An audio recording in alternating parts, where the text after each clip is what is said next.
본문은 예수님께서 성전에서 하신 과격한 행동에 관한 것입니다. 우리는 이 본문의 말씀을 성경의 넓은 맥락 속에서 살펴볼 것인데, 그렇게 함으로써 우리가 얻을 수 있는 유익이 있습니다.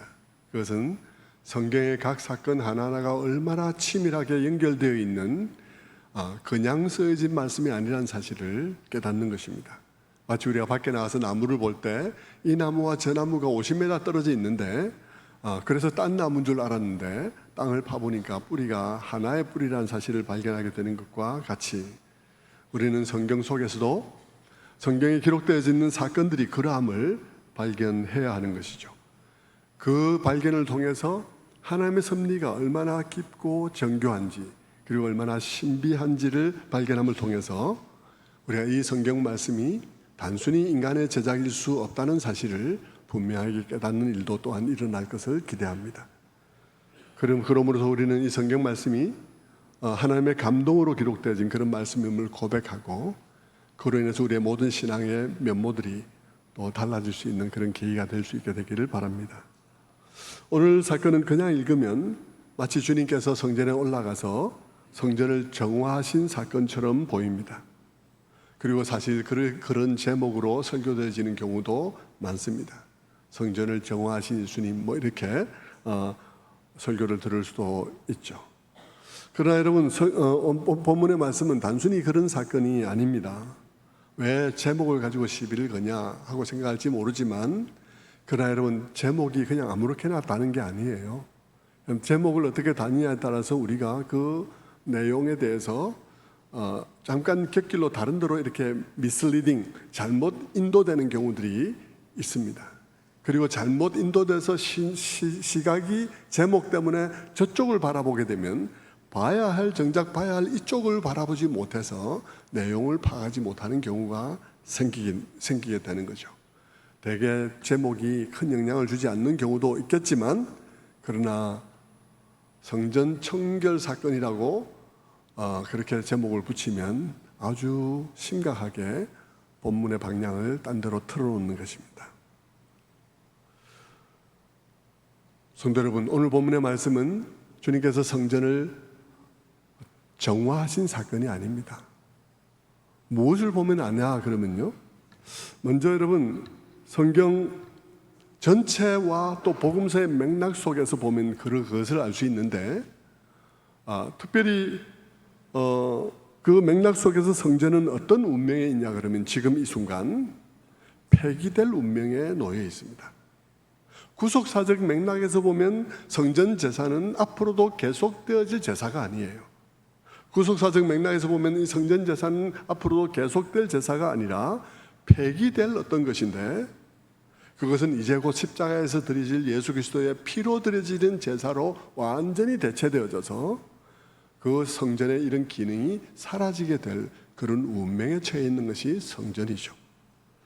그런데 여러분, 그런 성전이 그런 상황에 처해 있는 맥락 속에서 오늘 이 본문을 보면서 성전 정화 사건이라고 이름을 붙이면, 그것은 우리의 마음을 어느 쪽으로 끌고 가냐 그러면, 예수님께서 성전을 다시 새롭게 씻어가지고 쓰려고 하네 하는 뉘앙스를 우리에게 주게 되고, 그러면 예수님께서 이 성전을 씻어서 정화해서 다시 씀으로써 성전에서의 제사가 다시 계속해서 드려지는 것이 의도인 양 이해되어지니까 제목 때문에 잘못된 뉘앙스가 우리들에게 계속 전달이 되는 것이죠. 그러나 여러분, 성경을 보면 성경이 계속해서 우리에게 하고 있는 메시지는 이런 종류의 메시지입니다. 요한복음 12장 19절에 있는 말씀처럼 너희가 이 성전을 헐라 내가 사흘 동안에 다시 일으키리라, 이렇게 말씀하시고, 마가복음 13장 2절의 말씀에도 네가 이 큰 건물을 보느냐 돌 하나도 돌 위에 남지 않고 다 무너뜨려지리라 하시니라, 그렇게 말씀하시기도 하시고, 마가복음 12장 10절에 있는 말씀에도 건축자들의 버린 돌이 모퉁이의 머릿돌이 되었나니 이것은 주로 말미암아 된 것이요 우리 눈에는 놀랍도다 라는 말씀과 같은 이런 말씀들이 줄줄이 나온다 이것입니다. 그러니까 이 모든 말씀들이 뭘 우리에게 말해주냐 그러면, 성전이 지금 시한이 찼다, 다 됐다 하는 얘기를 우리들에게 하고 있는 것이죠. 또 이것이 정화 사건이 아닌 것은 두 번째로 우리가 이 마태, 마가, 누가라는 공간 복음의 흐름 속에서 보면 이것이 정화 사건일 수가 없다는 사실을 알 수 있습니다. 마태, 마가, 누가 복음서는 우리가 자세히 살펴보면 어떻게 되어 있냐 하면 처음부터 갈릴리로부터 시작해서 예루살렘으로 십자가를 지기 위해서 올라가고 있는 예수님의 여정을 그려주고 있습니다. 길게 기록되어져 있는 여정이고 중간중간에 이런저런 사건들이 일어나고 있기 때문에 얼른 그 방향성을 상실하고 우리가 그 방향성에 주목해 보지 않을 수는 있을지 몰라도, 그러나 여러분이 지금 이 순간부터라도 그런가? 그렇게 기록되어졌나 하고 여러분이 마태, 마가, 누가 복음서에 들어가서 보면 그 마태, 마가, 누가 복음 속에는 명확하게 그 갈릴리로부터 예루살렘으로 올라가고 있는 방향성이 제시되어 있다는 사실을 알 수가 있습니다. 그 어간에 많은 사건들이 일어나고는 있지만 그 어간에 일어나고 있는 사건들의 역할은 뭐냐 그러면 지금 예루살렘으로 향해서 올라가고 있는 이분, 그리고 거기 가서 죽으신 이분이 누구신가 하는 것에 대한 이야기를 중간에 있는 많은 사건들을 통해서 하고 있는 것이죠. 주님은 그 복음서에서 처음부터 저 갈릴리로부터 예루살렘으로 죽으시기 위해서 계속해서 한 걸음씩 올라가고 계십니다. 그 긴 여정과 그 시간 끝에 주님은 지금 우리의 본문 이 상황 속에서 어떻게 되어 있냐 그러면 마침내 예루살렘에 도착한 거예요. 이제 곧 십자가를 지실 것입니다. 그러니까 여러분, 지금 성전을 다시 씻어서 쓰면 말이 안 되는 거죠. 주님께서 성전에 올라가서 쭉 돌아보셨습니다.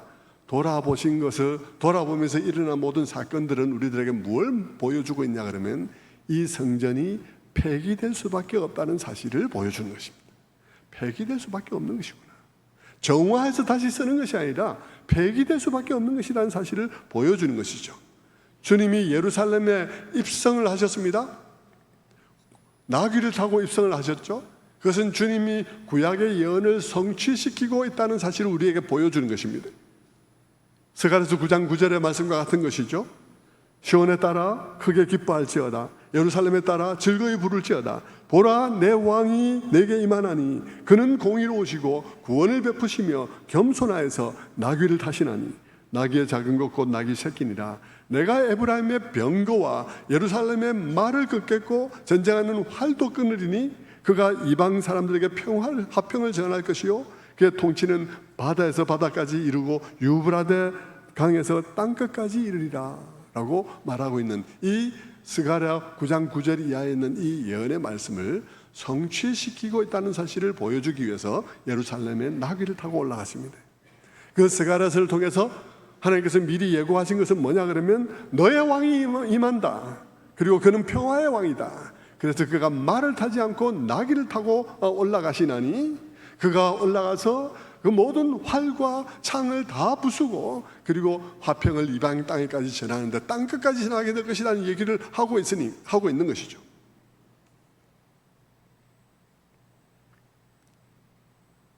주님은 그것을 통해 이제 예루살렘에 올라오심을 통해서 이제 십자가에서 죽으심으로 영원한 속죄의 제사를 완성하실 주님이신데 그 주님 자신이 누구인지를 말해주기 위해서 나귀를 타고 올라온 거예요. 그 주님이 누구냐? 구약으로부터 예고되고 있는 바로 그 평화의 왕, 그 평화의 왕이다 그런 사실을 말해주기 위해서 나귀를 타고 예루살렘에 올라오셨고, 그리고 올라오셔서 성전을 돌아보면서 하신 모든 것들은 이 성전이 더 이상 지속될 수 없다는 사실이 이유가 무엇인지를 보여주는 것입니다. 여러분, 이런 맥락들을, 전후 맥락들을 살펴보면 예수님께서 하신 이 행동은 단순히 성전 정화 사건이 될 수가 없는 것입니다.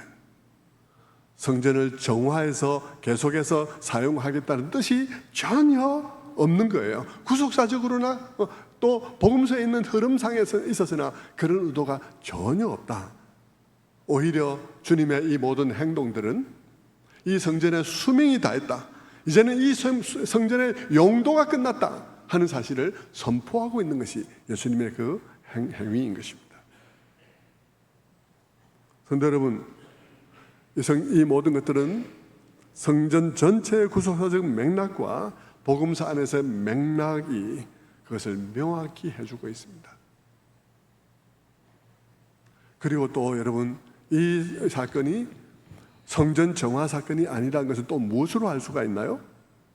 그것은 이 사건이 단 한 번만 일어나고 있다는 사실을 통해서 알 수 있습니다.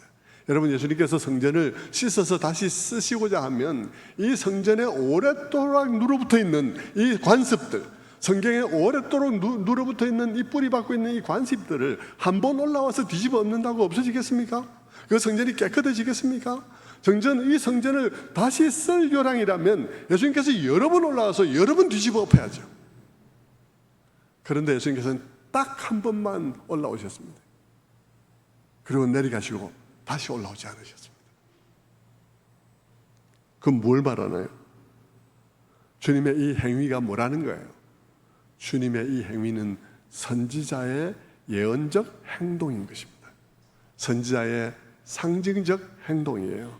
구약부터 선지자들은 종종 그들이 선포할 메시지를 단순히 말로만 선포하지 않고 그들이 전해야 될 메시지를 비주얼라이즈 하는 것, 가시화하는 것, 눈으로 볼 수 있는 어떤 방식으로 메시지를 선포했습니다. 그러니까 말로 선포할 뿐만 아니라 그것을 눈으로 시각적인 효과를 거두면서 어떤 행동을 함으로써 말과 행위가 같이 가도록 그렇게 한 것을 볼 수 있습니다.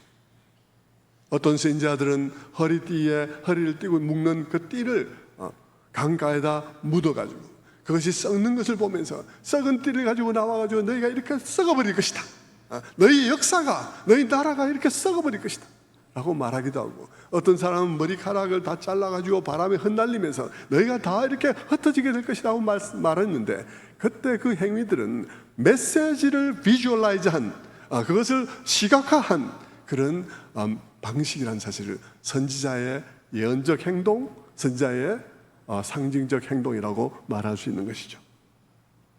예수님께서 예루살렘에 올라와서 성전에서 장사하는 사람들의 상을 뒤집어 엎은 것은 성전 기능의 마비 내지는 정지, 더 나아가서 폐지를 의미하는 것입니다. 여러분, 성전에서 장사하는 사람들 나름대로 순기능이 있었습니다. 장사하는 사람들이 있어야 짐승을 저 지방에서부터 메고 오지 않지, 오다가 짐승이 또 흠집이 생기면 어떡할 거예요? 다시 가서 가져올 수도 없잖아요. 그러니까 기본적으로 이들이 여기서 하고 있는 모든 일들은 부패하긴 했지만 성전 제사를 가능케 하는 기본적인 그런 요소들이 되고 있었던 것입니다. 그런데 그걸 갖다 엎어버린 거예요. 성전의 제사가 마비되게 된 것이죠.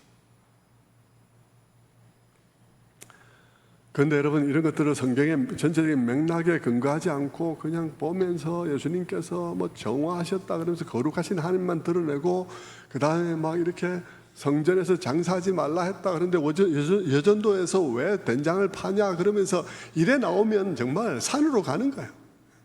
그건 정말 성경이 아닌, 성경에서 읽어야 할 메시지를 읽지 않고 딴 데로 가는 것입니다. 제가 우리 교회 부임해서 막 이렇게 카페를 밑에다 만들었는데 주중 공간이 쉬고 있으니까 이렇게 하면 젊은이들한테도 잘 맞겠다 해서 만드니까 누가 새벽기도 와가지고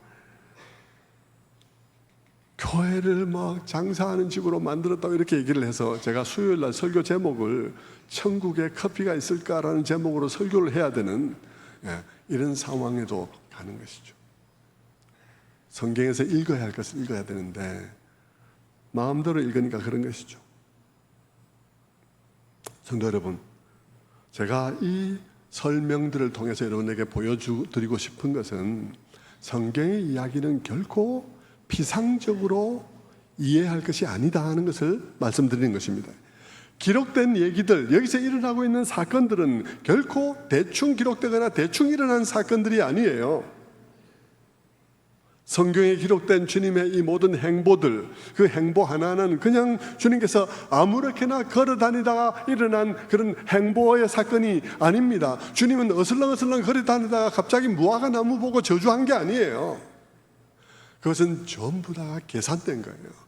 주님께서 예루살렘을 올라가다가 먼저 그 무화과 나무에 들러서 무화과 나무에 열매 없는 것을 아시고도 그것을 또 저주하시고 올라가서 성전을 뒤집어 엎으시고 다시 내려올 때 나무가 말라 죽어 있더라, 이런 얘기들은요, 그것은 그냥 어슬렁어슬렁 거리다가 주님께서 능력이 있다고 그 능력을 행사한 폭력이 아니에요.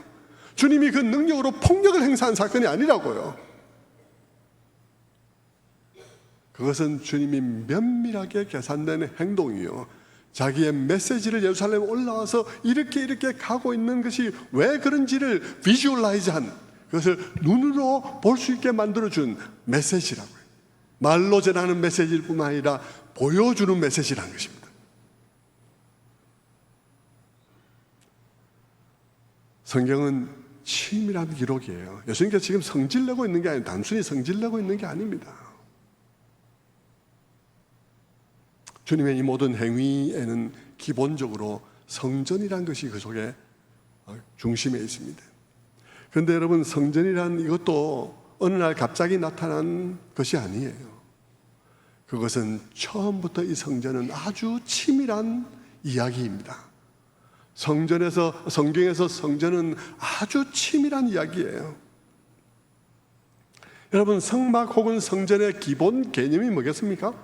성막 혹은 성전의 가장 기본되는 그런 개념이 뭘까요? 그것은 하나님이 그곳에 임재하여 계신다는 것입니다. 하나님이 그곳에 임재하여 계신다는 게 성전의 가장 기본적인 개념이에요. 그런 의미에서 최초의 성전은 에덴입니다. 에덴이 성전이에요. 아니, 그보다 더 이전에요. 에덴 이전에 천지 창조 자체가 하나님께서는 성전을 의도하고 있는 것입니다. 성전으로서의 우주, 그 속에 하나님의 백성들, 그 속에 하나님이 지으신 인간이 제사장이 되어서 하나님이 지으신 모든 만물과 함께 그들을 이끌고 하나님 앞에 예배하는 공간, 그것이 온 우주예요. 그 예배는 지금 여기서 종교적으로 해야 하는 이런 예배가 아니라 그 속에서 자연스럽게 살아가면서 하나님의 선하심과 인자하심과 그 모든 자비하심과 그 모든 은혜들을 누리며 느끼며 찬양하는 그런 삶의 예배가 드려지는 공간, 그 공간으로서의 창조입니다. 그 창조된 세계는 성전의 창조예요. 그런데 여러분, 그 창조 세계가 사람이 두 사람뿐이니까 그게 다 관리도 될 수 없고 그게 이제 모아지지 않으니까, 그래서 임시로 좁혀서 그들에게 허락한 것이 에덴 동산이라는 것입니다. 그런 점에서 에덴 동산에는 하나님이 계시고 그 앞에서 하나님의 것을 누리며 그분의 은혜를 찬미하며 살아가는 그곳이 성전인 거예요. 인간은 그 안에 제사장으로 존재하는 것입니다. 피조물 전체를 이끌고 하나님을 예배하는 것이죠. 성도 여러분, 에덴은 그렇게 하나님의 임재가 있고요, 따라서 하나님의 임재가 있는 그 에덴은, 하나님 앞에 있는 그곳은 모든 완전함이 있는 곳입니다. 그곳은 번영이 있죠. 근데 그 번영도 그냥 번영이 아닌 모순된 번영, 갈등 속에서 번영이 아닌 완전한 번영이 있습니다. 그게 만족이 있습니다. 근데 막 그냥 보통의 그냥 만족 아닌, 나만의 만족 아닌 완전한 만족, 나와의 완전한 만족이 그곳에 있습니다. 그렇게 그곳에는 기쁨이 있어도 완전한 기쁨, 평화가 있어도 완전한 평화, 행복이 있어도 완전한 행복, 안식이 있어도 완전한 안식이 있는 곳이 바로 하나님 앞에 있는 바로 그곳이었습니다. 거기에는 어떤 기형이나 어떤 불완전함이나 어떤 죽음도 없었습니다. 하나님이 계신 곳이기 때문이죠. 거기에는 완전한 샬롬이 있었습니다. 그런데 여러분, 그 낙원을 잃어버리게 되는 것입니다. 이유는 하나님의 말씀보다 사탄의 거짓말을 수용했기 때문이십니다. 사탄의 유혹은 어떤 유혹이었나요? 그 열매를 먹으면 너도 하나님과 같이 된다는 유혹이었습니다. 하나님이 너를 그것을 못 먹게 했지. 그것은 너의 자유를 제한한 거야. 그는 하나님만 완전한 자유자가 되고자 하는 것이고 너에게 그 자유를 빼앗아서 너로 하여금 하나님처럼 되지 못하게 한 거야. 너도 하나님처럼 될 수 있어. 너도 하나님처럼 완전한 자유자가 될 수 있는데, 너가 하나님처럼 완전한 자유자가 되기 위해서는 그가 제안한 그것을 뭉개야 돼. 그것을 뭉개면 너도 자유자가 될 수 있어. 그것을 뭉개면 너도 완전한 자유자, 너도 신이 될 수 있는 거야. 성도 여러분, 아담과 하와가 선악과를 따먹을 때 그 선택을 통해서 그들이 바랬던 것은 무엇이며 그들이 선택한 선택은 무엇이냐입니까? 여러분, 그 선악과를 먹기로 했을 때 그들이 결정한 결정은 뭔가요? 그것은 하나님이 설정한 선을 고의로 범하는 것이었습니다. 하나님이 설정한 그 울타리를 고의로 범하는 것이었습니다. 그러므로 그것을 통해서 나도 하나님처럼 완전한 자유자라는 것을 선포하는 것이었습니다. 그래서 그는 그것을 선택했고 그는 그 자유를 선포했습니다. 그런데 여러분, 그때 그 자유는 어떤 자유인가요? 그때 그 자유는 사람이 자기 소견에 오를 대로 행동하겠다는 자유였습니다. 사람이 자기의 소견에 오를 대로 행하는 자유였습니다. 자기 보기에 좋으면 된 거예요. 나의 보기에 좋으면 그게 선이에요. 내 느낌이 곧 선과 악의 기준이 되는 것입니다. 성도 여러분, 인간이 바로 그 자유를 선포했을 때 그것은 이제부터 이 세상이 고통의 도가니가 될 것을 예고하고 있는 것이었습니다. 그 선언은 고통의 뚜껑을 여는 것이었습니다. 사람들은 각각 자기들이 느끼는 느낌, 그것을 선이라고 주장하기 시작할 것이고, 그런 주장과 선택은 타인에게는 고통이 될 수밖에 없었습니다. 그것은 그야말로 자기 소견에 좋은 대로 사는 세상입니다. 그 결과 나고는 영혼이 없는 거죠. 성도 여러분, 오늘 우리는 바로 그와 같은 문제의 본질을 봅니다. 오늘날 사람들은 다 자기의 소견에 좋을 대로 주장하고 살고 있습니다. 자기 느낌에 좋은 게 선입니다. 노조는 노조대로, 기업인은 기업인대로, 의사는 의사대로 다 자기가 좋은 게 선이야. 자기 좋은 것을 선이라고 말하니까 누군가의 고통이 되죠. 환자의 고통이 되고, 자본가의 고통이 되고, 노동자의 고통이 되고. 하나님께서는 자유를 선언한 아담과 하와를 에덴에서 쫓아내었습니다. 그리고는 두루 도는 화영검을 두어서 그들이 거기로 되돌아갈 수 없게 차단했습니다. 왜냐하면 그대로 그들이 영생하는 것은 재앙이기 때문이죠. 자기가 자기 자신을 기준이라 그러고 자기가 선이라고 주장하는 그 인간들이 영원히 산다는 것은 고통의 영구화를 의미하는 것이니까 그 길을 열어놓을 수가 없는 것이에요. 그 이후로 누구도 그곳으로 다시 돌아갈 수가 없게 되었습니다. 화영검 때문이죠. 그 이후 에덴 밖에서의 인간의 삶은 참혹했습니다. 그들은 하나님의 말씀을 거부하고 절대적인 자유를 선언했는데, 그렇게 하나님의 말씀을 거부하고 절대적인 자유를 선언하니까 거기에 자유가 있는 것이 아니라 종노릇이 기다리고 있었습니다. 그것은 자유가 아니었어요. 무언가에 예속되는 일이 기다리고 있었습니다. 다른 어떤 것에 매여서 종노릇하는 자유가 아닌 부자유함이 기다리고 있었습니다. 하나님을 섬기지 않기로 결정하니까 정말 자유한 것이 아니라 무언가 다른 것을 섬기는 결과가 오게 된 것이죠. 성도 여러분, 이 세상 사람들 예수 믿으라 그러면 다 그렇게 말합니다. 나 예수 안 믿어. 나는 그딸 거 안 믿어. 나는 그런 거 안 믿고 자유롭게 살 거야. 예, 그렇게 선택할 수는 있지만 그 사람은 착각하고 있는 것입니다. 자유가 아니에요. 그건 자유한 게 아니고 그는 하나님 아닌 다른 것을 섬기는 것입니다. 그것만이 있을 뿐이죠.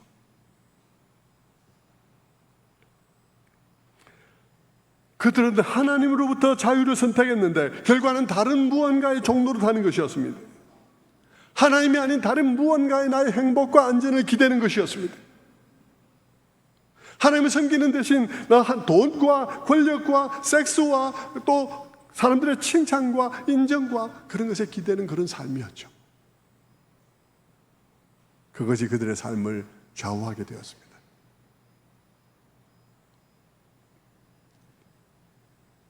사람들이 각기 무한 자유를 주장하기 시작하니 갈등은 끝이 없고 서로가 서로에게 고통을 주는 존재가 되고 만 것입니다. 성도 여러분, 때때로 사람들은 자신 있게 가다가도 이런 고통 속에 패자가 되고 이런 싸움 속에 아비규환 속에서 패자가 되면 비로소 눈을 뜨며 다시 돌아가고 싶다라고 생각을 할 것입니다. 에덴으로 다시 돌아가고 싶다. 그런데 여러분, 그냥은 돌아갈 수가 없습니다.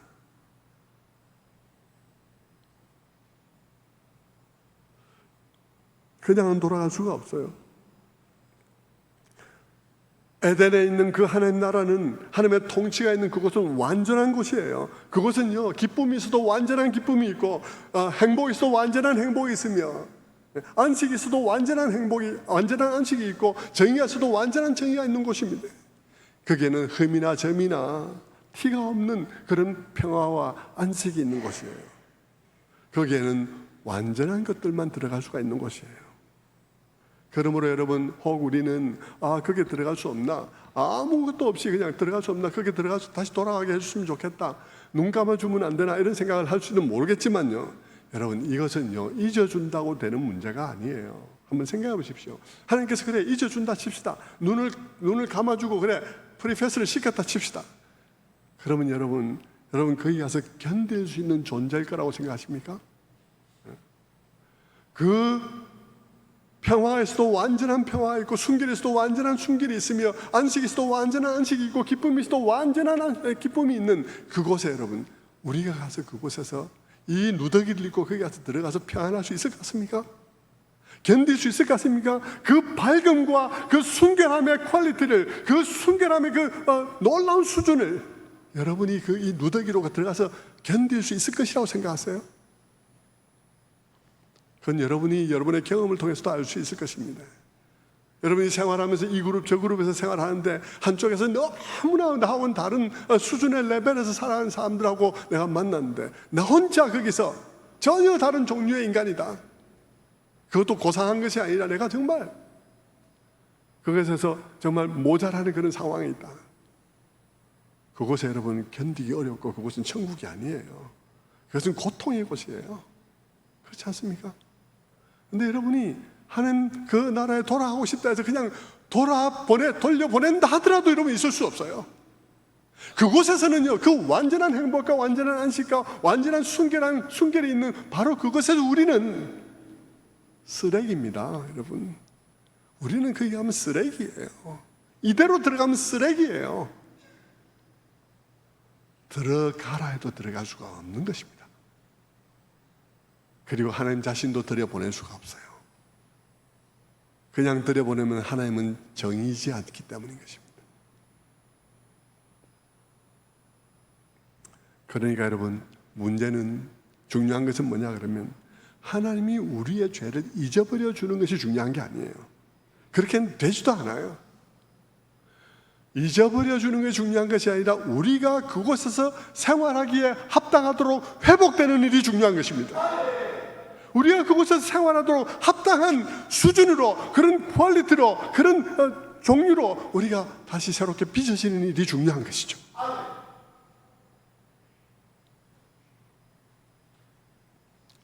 그런 과정을 정당하게 거쳐서 갈 때 하나님의 정의가 이루어지는 것이고, 거기에서 우리는 정의가 갖추어진 기쁨, 정의가 갖추어진 평화, 정의가 갖추어진 안식, 그 완벽한 평화와 안식과 기쁨에 동참할 수 있는 거예요. 그것을 누릴 수 있는 거예요, 비로소.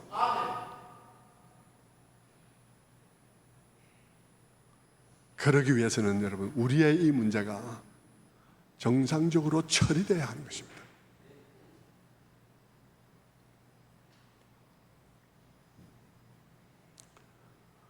그래서 여러분, 그곳으로 돌아가려고 그러면 그곳에 에덴으로 가는 길이 막혀 있는 것을 볼 수 있는 것입니다. 이글 그리는 화염검으로 막혀 있습니다. 그 화염검은 영원한 하나님의 정의의 칼입니다. 우리가 그곳으로 들어가려면 그 정의의 칼을 통과해야 되는 것이죠.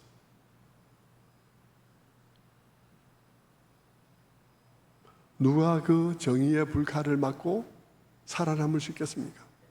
아무도 살아남을 수가 없는 것이죠. 성도 여러분, 그렇다면 어떻게 그곳으로 다시 돌아갈 수 있겠습니까? 길이 없죠. 길이 보이지 않습니다. 그래서 하나님께서 구약의 이스라엘 백성들에게 임시적인 해법을 보여주셨어요. 그 임시적인 해법을 보여주신 것이 곧 뭡니까? 성막인 것입니다. 그것이 성막이에요. 성막은 뜰과 성소와 지성소로 나뉘어져 있고, 그 지성소와 성소의 사이에는 두꺼운 휘장으로 나뉘어져 있습니다. 그 휘장 안으로는 아무도 함부로 들어갈 수가 없습니다. 대제사장 주차 1년 1차 들어가는데 그것도 아주 엄밀한 준비와 절차를 통해서 들어갈 수 있을 뿐입니다. 휘장 안으로 들어가는 일은 너무나 위험하기 때문에 구약에 보면 곳곳에 경고의 사이렌이 울리고 있습니다.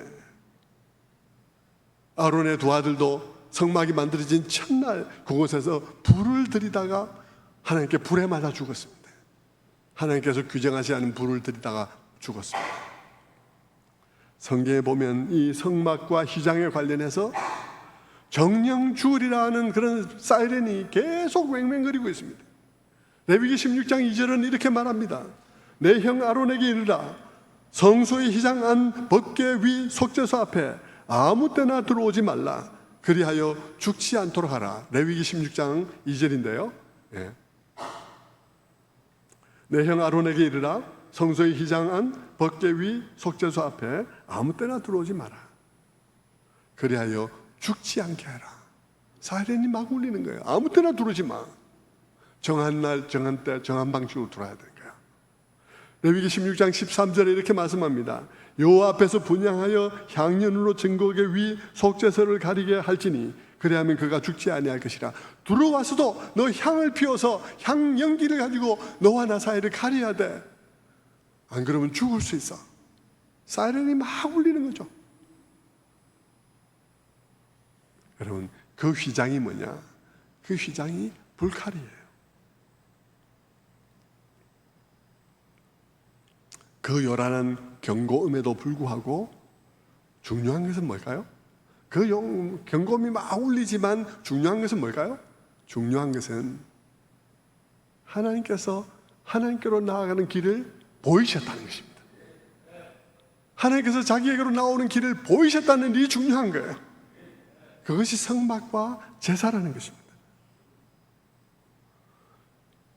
그 성막과 제사 속에서 성막은 에덴을 의미하고 있고, 휘장은 에덴으로 가는 길을 막고 있는 것을 불칼을 의미하고, 그 길이 그렇게 막혀 있는 것이죠. 화염금이 빙빙 돌고 있습니다. 그런데 여러분, 그 길을 누군가가 들어가고 있는 거예요. 구약에 보니까 누군가가 들어가는데 대제사장이 들어가는 거예요. 그런데 어떻게 들어가냐 보니까 짐승의 피를 가지고 들어가는 것입니다. 무엇인가가 피를 흘린 거예요. 무언가가 화염금에 맞아 죽은 거예요. 그리고 그것을 가지고 들어가는 것입니다. 성도 여러분, 누군가 그 진노의 검에 맞아 죽었는데 그것이 구약에는 짐승이고 신약에 오면 예수 그리스도라는 것입니다. 예수 그리스도께서 오셔서 말씀하셨죠. 나는 길이요 진리요 생명이다. 나로 말미암지 않고는 아버지께로 올 자가 아무도 없다. 나는 길이라고 말했습니다. 어떤 길입니까? 두 가지 의미에서 예수님은 길이죠. 하나는 우리가 걸어가야 할 길입니다. 두 번째로는 우리가 하나님께로 나아갈 수 있는 통로가 되는 것이죠. 그런 의미에서 예수님께서는 길이요 진리요 생명이십니다. 그 길이 예수님의 피로 말미암아 열렸다는 것입니다. 주님은 우리가 그곳으로 갈 수 있는 길을 열기 위해서 그곳으로부터 나오신 것이, 그곳으로부터 나오셔서 우리가 그곳으로 갈 수 있는 길을 열어주신 것입니다. 그 구약에서야 구약에 두드러지게 나타나는 그 짐승의 피는 임시적인 해법일 뿐이었고요. 그것은 모두 신약의 예수 그리스도의 죽으심을 예표하는 것이었습니다. 심지어 여러분, 구약에서의 그 성전의 초라함까지, 그 성막의 초라함까지도 예수님의 성육신을 상징하는 것이었습니다. 여러분, 세상의 모든 종교들을 보십시오. 모든 종교들의 신전은 위대합니다. 거대하죠. 파르테논 신전, 그리스의 파르테논 신전이나 아니면 이집트의 룩소의 카르낙 신전 같은 것들, 그리고 캄보디아에 있는 앙코르와트 같은 것들 어마어마하게 크죠. 다 거대합니다. 그런데 하나님의 성소는 초라한 천막입니다. 그 초라함마저도 예수님의 성육신을 상징해주고 있는 것이죠.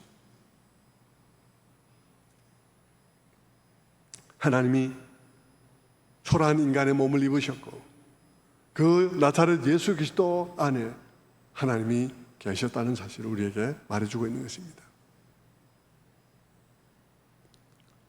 그 성막처럼 초라하게 예수님께서 마국간에 태어나셨고 왕이 아닌 목수의 가정에 태어났고 마른 땅에 나서 나온 줄기처럼 아무 고운 모양과 풍채도 없었습니다. 그렇게 주님께서 오셔서 십자가의 처형을 당했던 것입니다. 주님의 그 죽음은 에덴으로 복귀해야 하는 길을 열기 위해서 그 불칼을 돌파하기 위해서 친히 그 불칼에 맞아 죽은 사건이 바로 십자가인 것입니다. 그는 우리를 에덴으로 들여보내기 위해서 그분 자신이 에덴으로부터 나오신 것이죠.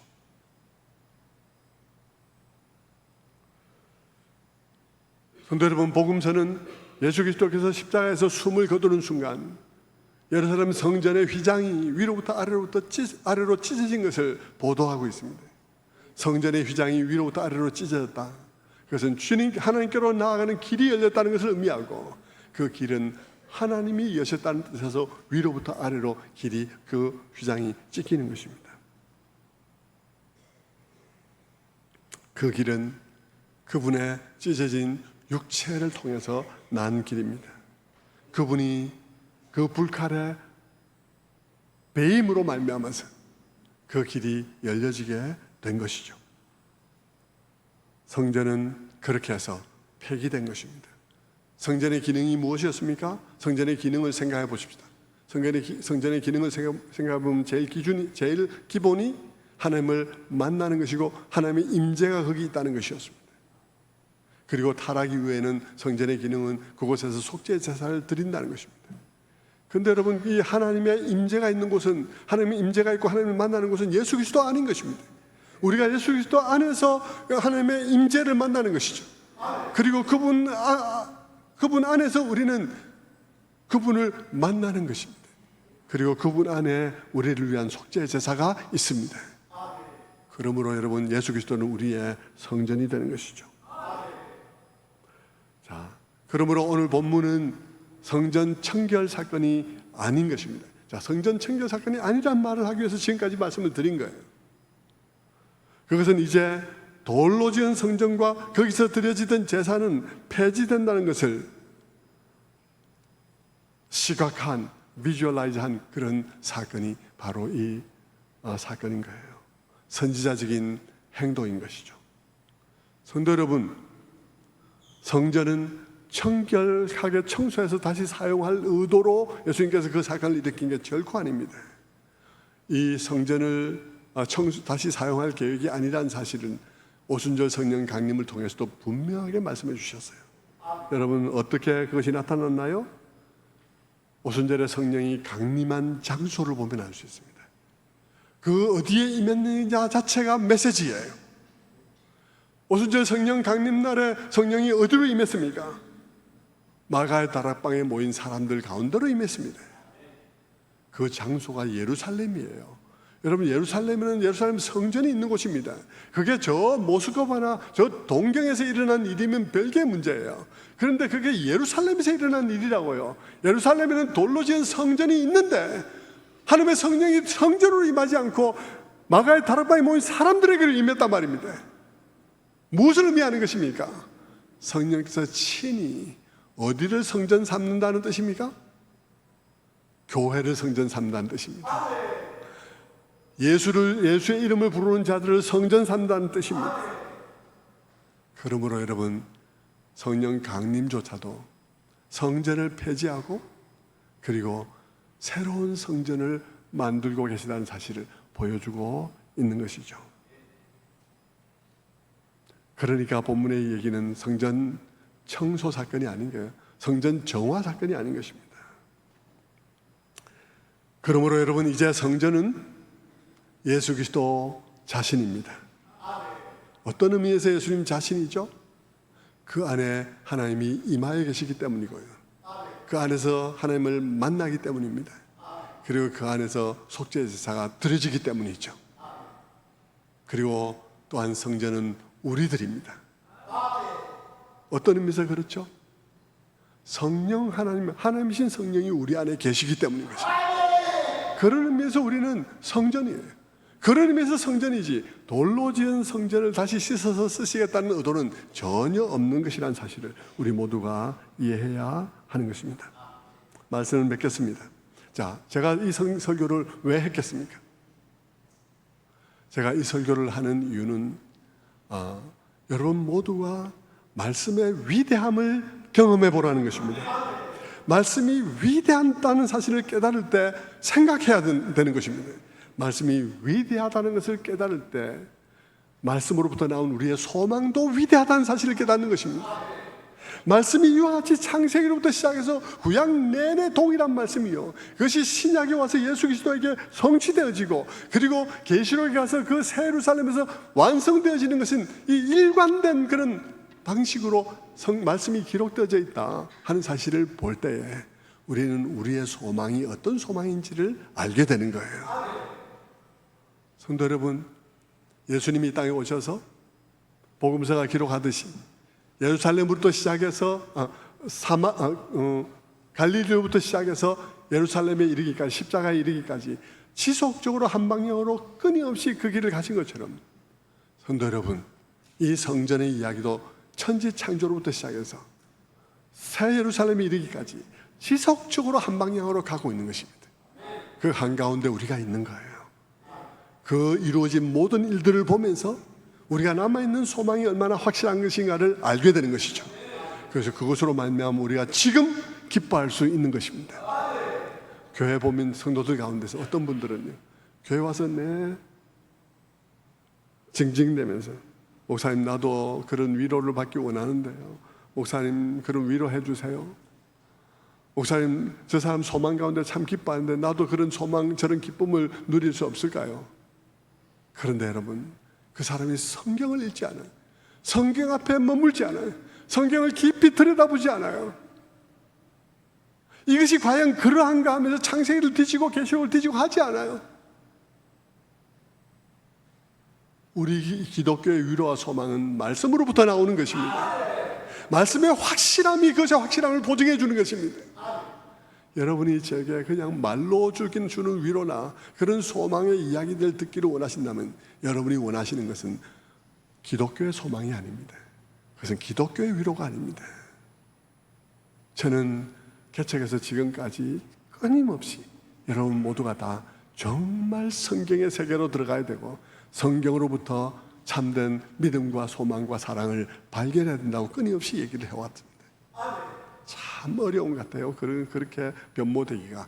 그럼에도 불구하고 때로는 많은 들어가 그런 가운데서 정말 변화되지는 모습을 보면서 감사한데요, 저는 여러분 모두가 다 이 대열에서 낙오되는 사람 아무도 없이 성경적 위로, 성경적 소망, 성경적 사랑을 가지는 여러분 다 되시기를 주님의 이름으로 축원합니다.